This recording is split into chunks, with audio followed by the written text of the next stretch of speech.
Hey guys, welcome back. Today I'm starting obviously with my little before, and then I'm going straight in with my Elmer's glue, which I've been using a lot lately, not just because my mom bought me a 6-pack of them, but because it's just what's stuck. I don't know. I try a lot of different things on my eyebrows, but this is what has been sticking, literally. So before, I would originally try to avoid all this purple, but I noticed that the more product that I work with at a time, the easier it is because it doesn't allow it to dry before I move it where I want it. So I know when I use a little bit of product at a time and I keep going back and forth, it dries up and like it's flaky and it's hard to work with. But if you do use this glue stick, then I would highly recommend using a little bit more product than what you're used to, and then just letting it dry completely and disappear all the way and wipe it.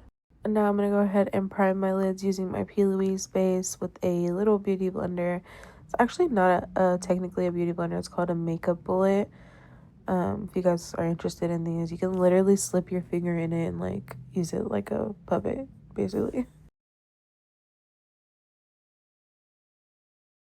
Now I'm going in with my Me, Myself, and Mitchell palette, and I'm just going to go ahead and use that hot pink in there to just start creating this shape and the area that I want the hot pink to basically stay. I don't want it to blend all the way up to my eyebrows. You can see on my other eye, it's not blended super high up. I just want it in this little shape. And then once I'm done with that, I'm just going to go ahead and buff around the edges, and then I can apply that same exact color onto my lid.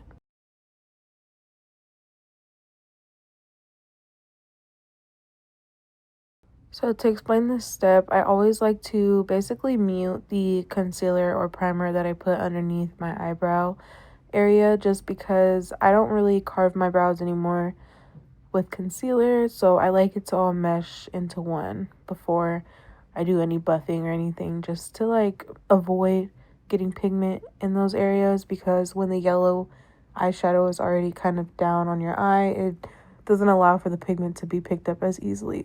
I didn't want too many colors going on, so with the blending of this pop pink, I'm going to go in with like a baby pink that you really can't tell too much, just to make it look like it blended out really smooth.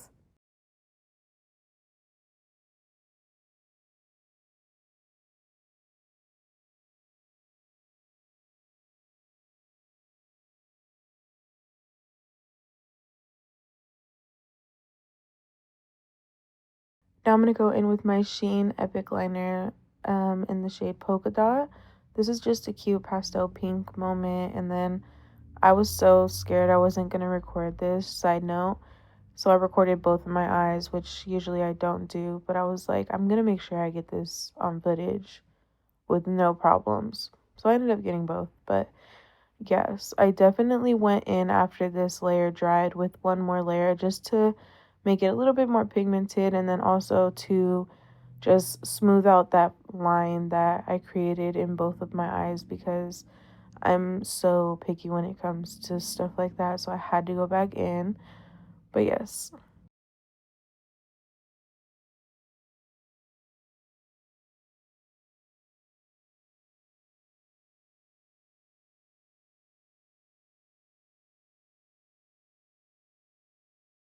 Now going in with our face, I'm going first with my gripping primer from Cover FX, and I'm using my L'Oreal Infallible Foundation in the shade 455 today.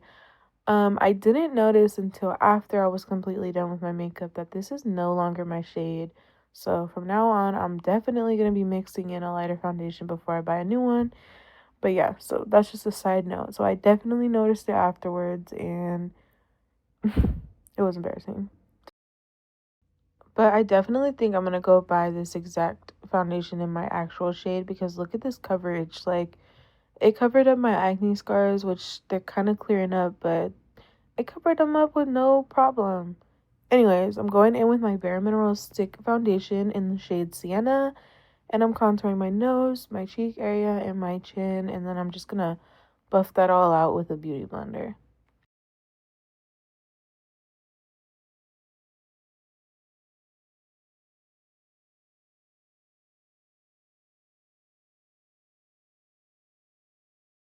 Now I'm going to go in with the shade Fair Warm with my 16-hour camo concealer from e.l.f. And don't even look at the makeup on my jacket sleeve. It happens to the best of us, okay? Also, I did want to mention that when I do blend out my concealer, I always have my powder ready and on site so that once I'm done blending it out, I don't let it sit, I don't let it wait or anything. I just set it right away. That's always what I've done, and I always get really, really good results with that instead of just letting it sit and crease before you set it. And then I like to go in with my airspun powder that you can buy at Walgreens, I believe. I don't think they have it at CVS, but I know I got it at Walgreens, and this is what I've been using for like 2 years now. So the first layer of powder, I like to press it all the way completely in my skin, and then I like to just add a little bit more to set on top of the skin, and this will give you that extra firm, no crease, no nothing.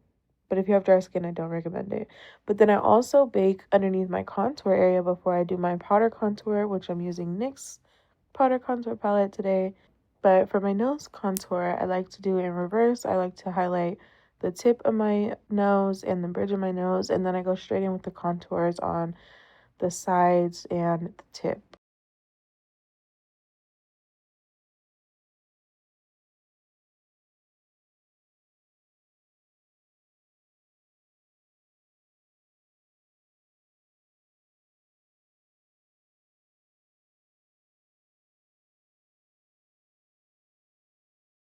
Once I'm done using all of the contour shades, then I'll go back in with the two lighter shades again just to highlight the tip and the bridge one more time.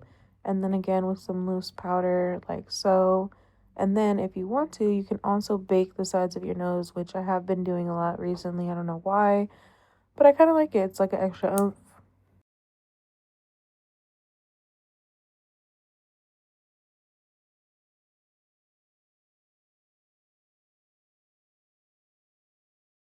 So the reason I did put loose powder underneath my contour area is so that when I do go in with my powder contour and I blend over on top of that exact area, the loose powder doesn't pick up the pigment and it makes it a lot less dark. Now I'm going to go in with my Note Cosmetics blush in the shade Desert Rose. And this has been my go-to blush since I tried it. It's not a very pink blush. It's more of like a salmon kind of color. So people do ask me what bronzer I use, but it's actually a blush. It's just not a super pink one.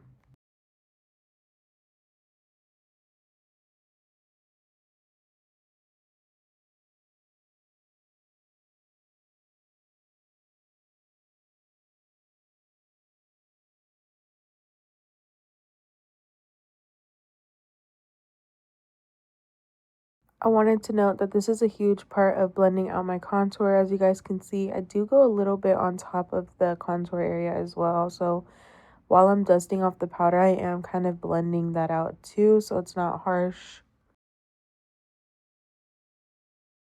And I am always being asked how I do my beauty marks, and this is how I do it. I just use an old eyeliner stencil. I don't remember what company it's from, but I use LA Girl concealer. Just dip it in and put wherever I want my beauty marks to go, wherever I put them, and then I just tap them just to, take away some of the pigment a little bit, make it look a little bit more natural.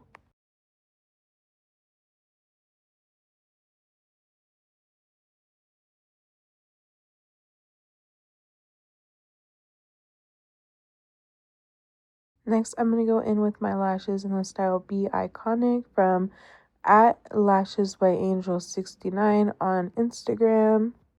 I also want to mention I only ever cut my lashes from the inner corner and never the outer corner because usually the outer corner is what gives you like that flare or that volume at the edge of your eyelashes, and I've just always cut off the inner corner. So now I'm going in with my green duo glue and just lining as close as possible to my lash line. And then I'm just going to let it get a little tacky before I put on my lashes. But that should only take a little bit, like 40 seconds. But in the meantime, I'm highlighting my tip and bridge of my nose, avoiding that pimple on my nose with the Nikki X Ofra highlighter in the shade Glazed Donut. And I'm also going to just put some on my chin too. So whenever your glue gets tacky, it kind of starts to disappear like so. You can't really see all the blue that was there in the beginning. And that's a good sign, so you know when to apply your lashes, so you know it's tacky and ready. Otherwise, it's just going to be wet and not sticking in place, and you basically are going to have to wait for it to get tacky anyways. So I would just wait for the whole glue area to be tacky before you even try to apply anything.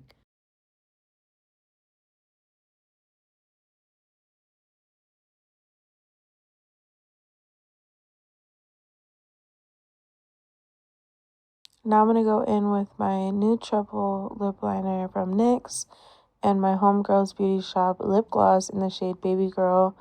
And I'm just going to do one after the other. Nothing special, but this is definitely my go-to pink lip gloss for sure right now because it's just very pigmented and it makes a big difference compared to a clear gloss when you have like a look like this that you kind of want to match and like give it like pink vibes. But yeah.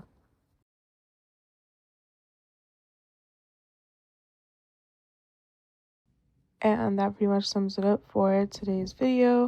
I hope you guys enjoyed this cute little pink moment. I've been actually feeling pink a lot more than usual lately, but let me know down below what you guys want to see on my channel, just so I know.